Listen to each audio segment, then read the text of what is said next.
Bem-vindos a mais um vídeo. Neste vídeo eu vou continuar a falar sobre as minhas leituras de 2024 e vamos falar então das minhas leituras desde maio até agosto. Maio, junho, julho, agosto, é isso.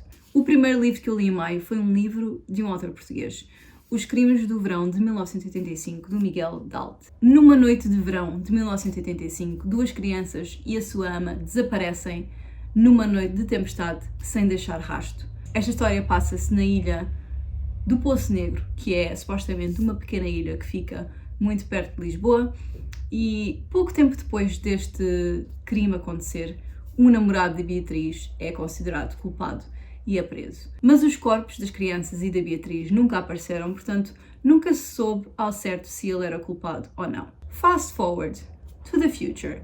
Em 2012 nós seguimos um jornalista que ficou conhecido por escrever sobre os casos da Casa Pia, se não me engano. E esse jornalista decide então voltar à Ilha do Poço Negro e investigar o que realmente aconteceu em 1985. Eu estava a gostar porque agarra bastante o leitor, nós queremos saber o que é que aconteceu. Não é que eu não estivesse à espera daquele twist, mas eu esperava que fosse outra coisa, porque ficou muito dark.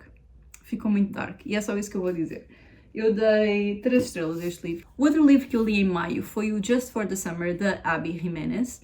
Este livro eu acho que faz parte de uma série de 3 livros. Não é bem uma série, mas tem tipo personagens que entraram nos outros livros anteriores. Eu não li os outros livros, são histórias independentes. Neste livro nós seguimos a Emma e o Justin, que se conhecem online porque eles acham que estão amaldiçoados. E porquê? Porque cada vez que eles terminam uma relação, a pessoa com que eles estavam encontra o amor da sua vida. Eles decidem então encontrar-se na vida real e começar a namorar. E há aqui meio que um fake dating a acontecer. Não é bem um fake dating porque eles sabem que vão terminar, porque o objetivo deles é terminar e ver se depois de terminarem a relação encontram o amor da sua vida. Meio que a querer cancelar esta curse que eles acham que têm. Foi um livro que eu gostei bastante, dei 4 estrelas e acho que vou querer ler os outros 2 anteriores a este, eventualmente. Portanto, recomendo para quem gosta de romance, assim com um toque de assuntos sérios. Pelas reviews que eu já vi online, é ela que a Abby Jimenez tem muito nos livros dela, ela fala bastante sobre saúde mental e aqui, adicionado ao romance, há de facto muita conversa à volta da saúde mental. Se vocês gostam assim do estilo e da escrita da Emily Henry, dos temas que ela aborda, e uma mistura de romance com assim temas sérios, acho que vão gostar também da Abby Jimenez.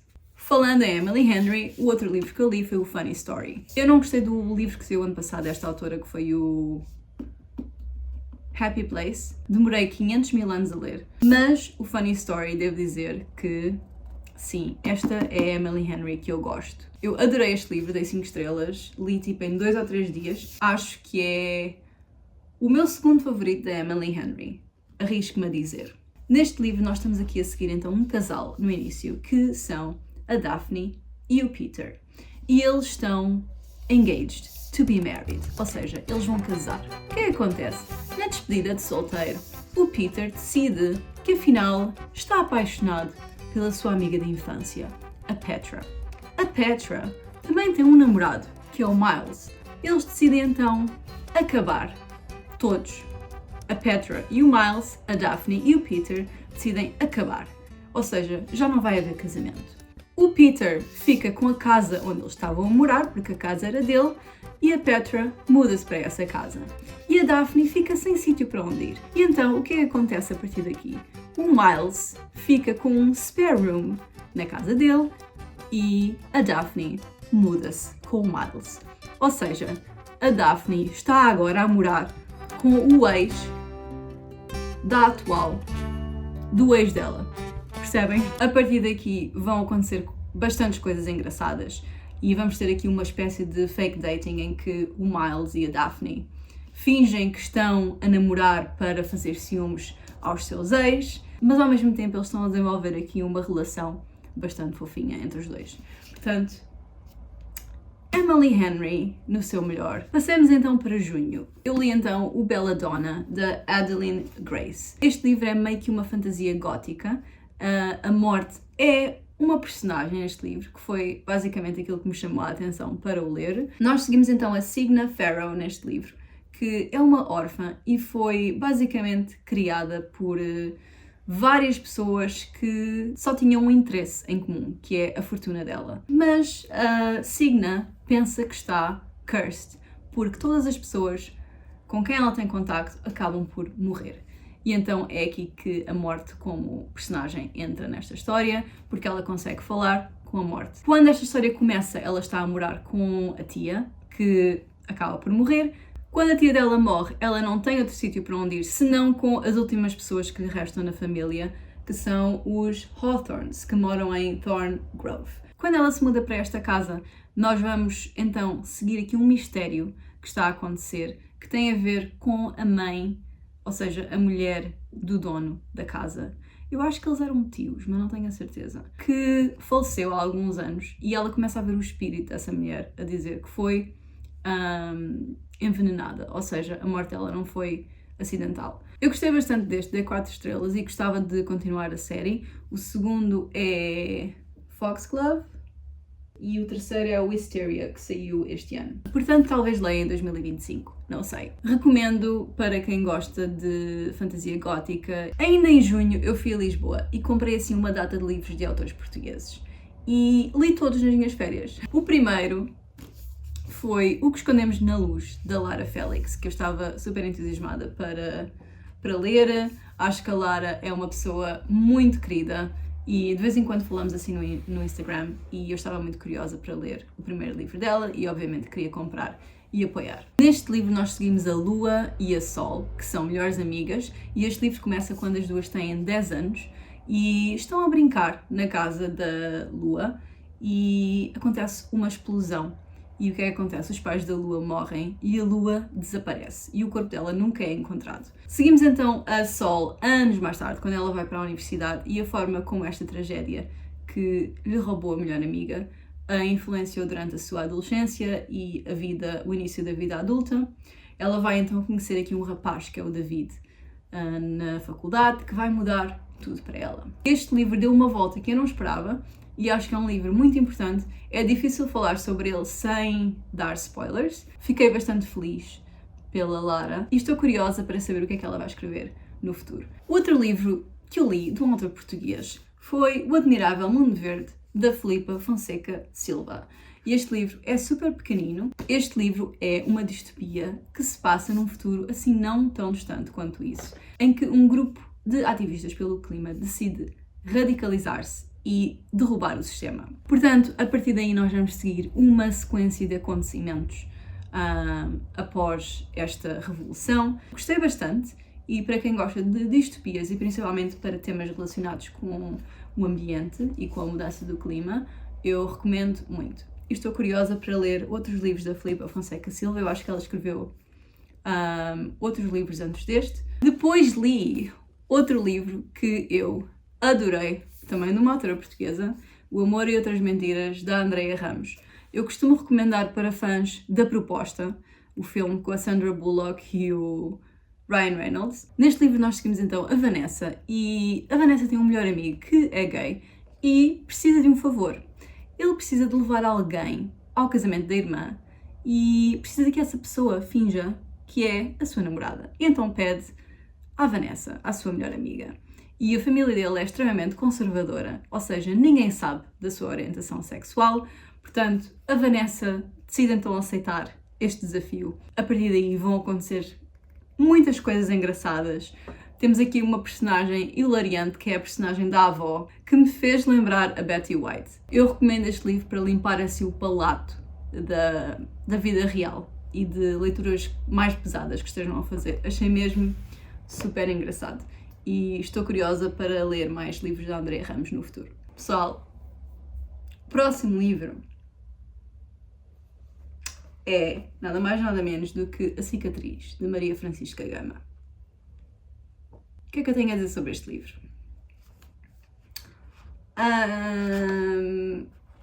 Vou deixar aqui a minha review do Goodreads e...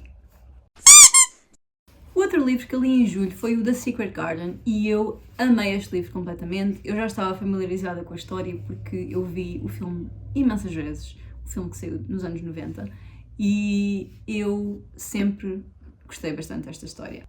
Este é um clássico infantil que eu recomendo a absolutamente toda a gente. Neste livro nós seguimos então a Mary, que mora na Índia quando este livro começa, e os pais dela morrem logo ao início e ela tem que voltar então para a Inglaterra, de onde ela é originalmente, e vai morar então com o tio e com o primo.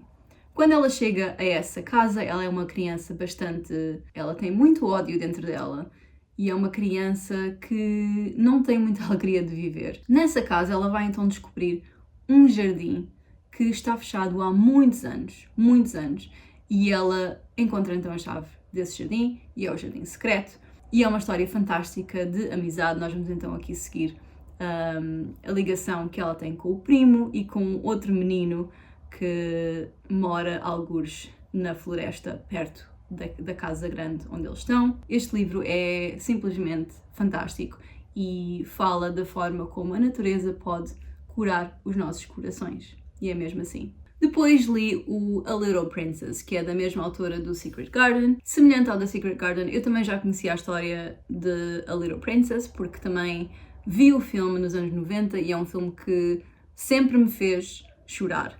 Neste livro nós seguimos então a Sarah, que é uma menina bastante privilegiada. O pai dela, que é o Captain Crew, inscreve-a numa espécie de colégio interno para a preparar para a sociedade.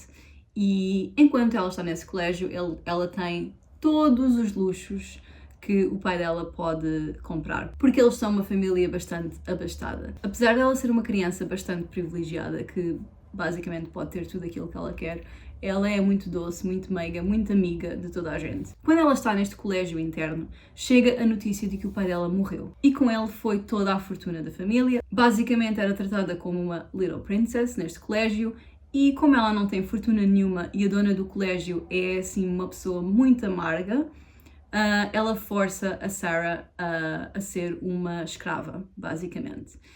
Ela passa então a dormir no sótão, onde já morava outra menina que era também basicamente uma escrava na casa. Apesar da Sarah ter perdido tudo na sua vida, ela continua a ser uma criança bastante positiva e ela está sempre a inventar histórias para fazer toda a gente à volta dela sentir-se bem. E é uma história mesmo muito bonita. Ok, depois comecei a ler House of Flame and Shadow, que é o terceiro livro da série Crescent City da Sarah J. Maas, que saiu em fevereiro, e eu só comecei a ler em julho e terminei em agosto, se não me engano, porque é enorme. Não achei tão bom como o segundo. Estou para ver o que é que vai sair daqui depois deste, mas este livro começa imediatamente depois dos eventos do final do segundo livro. É muito difícil eu falar sobre este livro sem dar qualquer tipo de spoilers, porque é o terceiro de uma série. Há aqui muita coisa a acontecer, percebem? Há aqui muita coisa a acontecer. Como eu estava a ler este livro, deu-me vontade de começar a ler ACOTAR outra vez. E então, ao mesmo tempo que estava a ler este, ouvi o audiobook de A Court of Thorns and Roses. Eu não tenho agora o meu livro comigo, porque emprestei, mas ouvi o audiobook e foi tão fantástico como da primeira vez. E acho que vou continuar a reler a série, porque quero chegar e reler novamente o livro da Nesta, o A Court of Silver Flames, que é o meu favorito. Mas pronto, li então e terminei este livro em agosto. Estou honestamente curiosa para que saiam mais livros da série ACOTAR. Depois li um livro de não-ficção, que foi o Sociopath. Eu achei este livro muito estranho. Este livro é um memoir escrito por uma pessoa que é sociopata, ou supostamente é sociopata. Eu acho que não há nenhum momento do livro em que ela seja, tipo, diagnosticada. E porquê é que eu achei este livro estranho? Porque eu achei que estava a ser manipulada para achar que ela era uma sociopata. O que, de facto, se ela é mesmo uma sociopata, faz sentido. Portanto, deixo ao vosso critério, se vocês tiverem vontade de ler um livro sobre uma pessoa que pode ou não ser sociopata. Digam-me o que é que vocês acharam sobre este livro, se já leram. Eu fiquei com uma sensação de que algo não está bem. Algo não está bem aqui.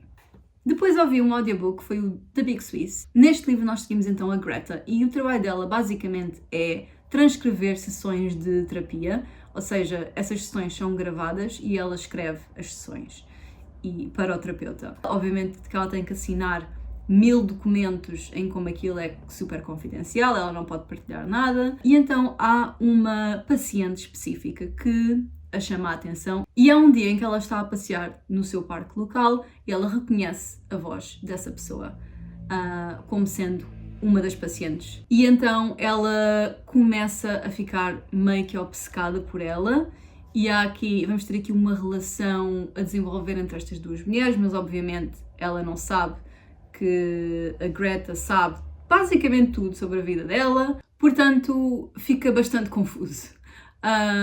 Eu acho que dei 3 estrelas a este livro. 3 estrelas. Foi ok. Gostei da escrita. Voltaria a ler outro livro da autora, mas a história deste em si não me cativou assim muito. O último livro que eu li em agosto foi o We Have Always Lived in the Castle, da Shirley Jackson, que eu estava para ler há imenso tempo. E ainda bem que li, porque foi dos meus livros favoritos este ano. Eu dei 4 estrelas. Pensava que tinha dado 5 estrelas. Honestamente, é praticamente um livro de 5 estrelas para mim. E este livro é tipo gótico na sua pura forma. Este livro é narrado pela Mary Cat, que é uma criança, e ela mora com a sua irmã na casa de família. E elas moram sozinhas porque há uns anos atrás toda a família delas morreu. As pessoas na vila onde elas moram odeiam a família delas porque acham que a irmã da Mary Cat teve alguma coisa a ver com a morte da família. Elas sempre tiveram uma vida assim meio pacata, porque eram só as duas e a Mary Cat estava bastante feliz a fazer as compras na aldeia, porque a irmã dela não sai de casa, mas a paz delas vai acabar com a chegada do primo, que basicamente quer casar com a irmã para ficar com a fortuna toda. Eu achei este livro fantástico, é o segundo livro que eu leio da Shirley Jackson, o primeiro foi o The Haunting of Hill House, e estou muito curiosa para continuar a ler os livros da autora, porque eu adoro a escrita dela e adoro as temáticas que ela aborda, adoro o estilo gótico, adoro tudo. Foram estes os livros que eu li entre maio e agosto. Eu espero que tenham gostado deste vídeo. Mais uma vez digam-me aqui em baixo se ficaram curiosos com algum destes livros, se já leram algum destes livros. Vemo-nos então no próximo vídeo, aqui no mesmo sítio. Um beijo!